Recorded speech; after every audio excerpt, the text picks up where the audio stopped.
catch them while they coming.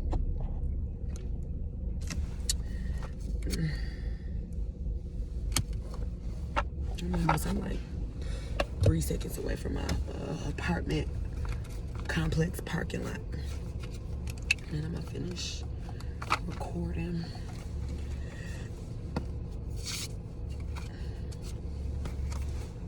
Because when I was a child, Aaliyah died in 2001. She passed away in 2001. And her, like I said, her spirit still is here. She's been with us ever since. So when she first passed away,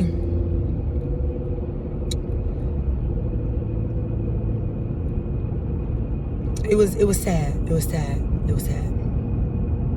It was sad for me because I had to watch my sister go through something, and my other cousin, my god sister. I had to watch both of them go through something. And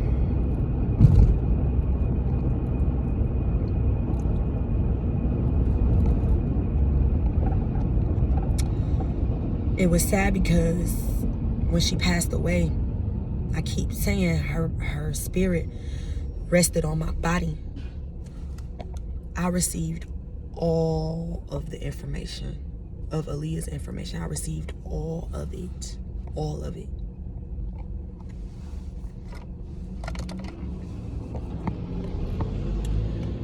Because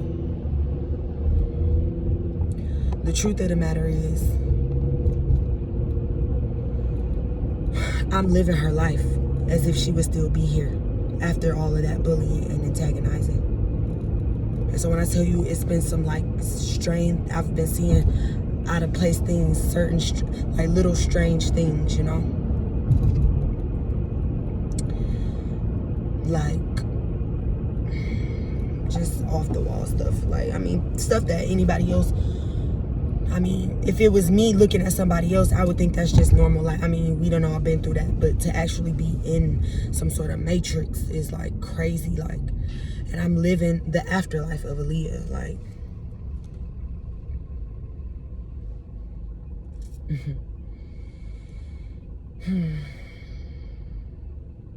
I received all the information, so it was hard for me to connect with people because,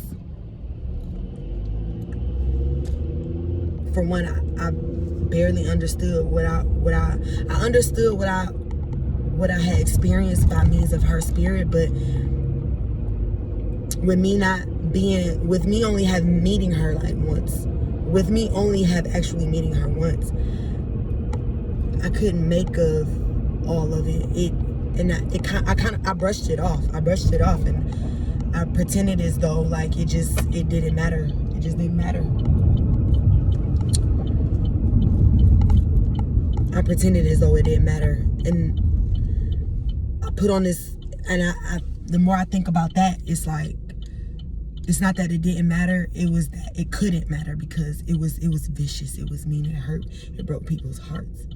We heard things, I experienced things through her passing, through that exchange, that I experienced what was on her heart, and it hurt me. And so I experienced it throughout high school, and also throughout like even to this day, through me going through the changes of entering into my 20s, going through my 20s. You know, I'll be 30, so I experienced it going through my changes, and then so. Back to that whole, I went to Southfield Lathrop. That's a suburban school on the outskirts of Metro Detroit. It's right next to 8 Mile, which is Detroit, Michigan. And once you cross 8 Mile, once you cross 8 Mile, so you can either take Greenfield or Evergreen. You're either in Oak Park or you're in Southfield or Lathrop Village. So,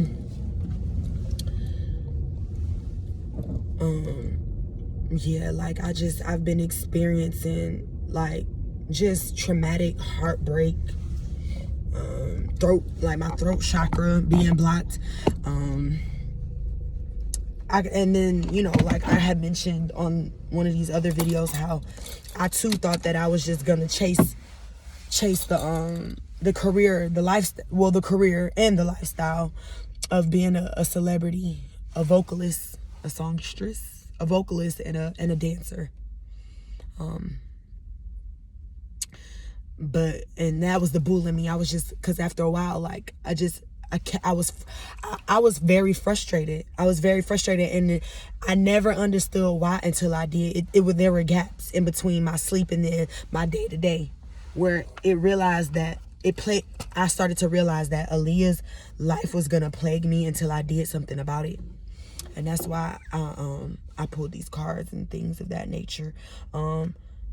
To heal myself, to face the truth of myself, but to also heal myself and balance out my energy, and, you know, that crystals and incense, the smell, triggering memories and things, and, you know, healing the muscles, the tissue and everything, you know, things of your vision, your foresight, that third eye chakra energy, you know, just balance of it all. There was a lack in information because of how she died.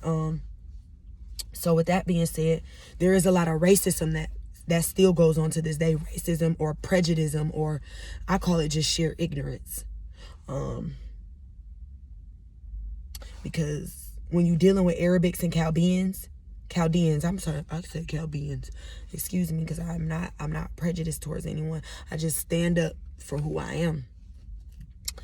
I've experienced prejudice in my own home. Like, for example, and we're going to get back to Miss Aaliyah in a minute, because I'm just making correlations of what's going on right now and what happened then. But my grandmother stayed borderline Dearborn, which is an Arabic zone, an Arabic area. I'm downtown Eastside Detroit, which is a Chaldean zone, a Chaldean area. So I just remember one time my cousin came into town. My cousin and his son, they had came into town. It was really hot that summer too, and so like my cousin, I don't know, it was annoying because like my grandma's AC wasn't working. It was just really hot, and we basically stayed in the house that whole summer. But I don't know, whatever. But someone rang the doorbell.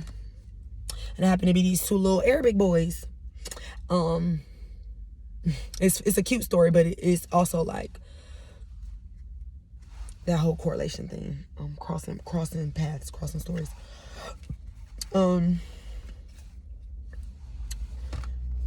These two boys rang the doorbell. It just asked me straight up what we got in our house. Mind you, my granddaddy, who's a native man, pure blood, pure native.